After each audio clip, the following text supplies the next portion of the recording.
Bonjour à tous, Patrick Tremblay pour l'équipe de RPM. Je me trouve présentement du côté du centre de design de Mercedes-Benz, du côté de la Californie, où on nous avait conviés pour prendre connaissance de différents produits et nouveautés qui arriveront dans les prochaines années. Aujourd'hui, je vous en fais découvrir une d'ailleurs. Ce n'est pas le véhicule qui est juste ici à côté de moi. Celui qui est juste ici, c'est la Mercedes, dans le fond, une icône qu'on avait du côté du constructeur allemand, qui est la C111, véhicule qui est apparu en 1969 du côté du fabricant, qui s'est poursuivi tout au long des années 70. À l'origine, c'était un véhicule qui servait aussi pour faire des tests, donc on a testé différentes mécaniques, différentes technologies à bord. Puis le véhicule qu'on nous présente aujourd'hui, c'est celui qui se trouve juste ici à ma gauche, qui est une évolution du produit qui va désormais être vers l'électrique. Donc, anciennement, on avait les moteurs à combustion, on a eu les moteurs à essence, moteurs diesel. Maintenant, on va miser sur tout ce qui est électrique. Donc, on voit au niveau du design, on reprend certaines choses similaires à l'ancien modèle, qu'on a les prises ici qu'on voyait sur l'ancien modèle. Même chose pour les portes-papillons qu'on va retrouver, éléments clés du design sur l'ancien modèle qui se poursuit ici.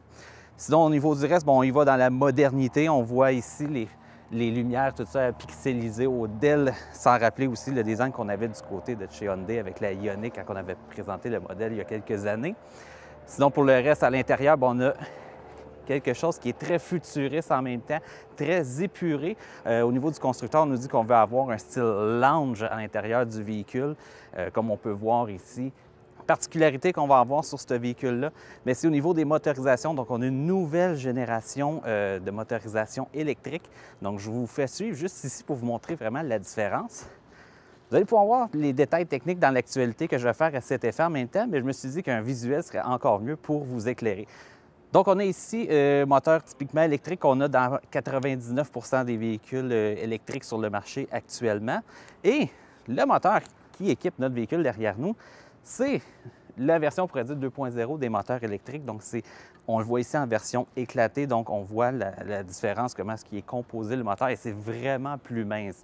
Donc, pour, on va dire, presque 4 fois moins lourd que les anciens moteurs, on a une puissance qui va tourner aux alentours de 255 chevaux. Et on voit que c'est vraiment mince. Si on se transpose ici l'épaisseur qu'on a vers l'ancien moteur, on a l'équivalent de l'épaisseur de 3 moteurs qu'on pourrait jumeler pour un ici. Même chose pour le système de refroidissement, c'est une évolution aussi qu'on a en même temps.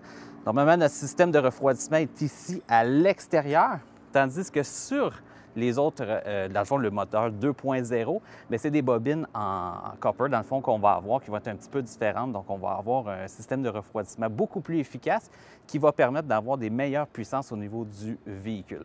Pour le reste, je vous invite à aller consulter mon actualité à cet effet sur le site de RPM Web. Vous aurez tous les détails sur ce magnifique concept de Mercedes-Benz.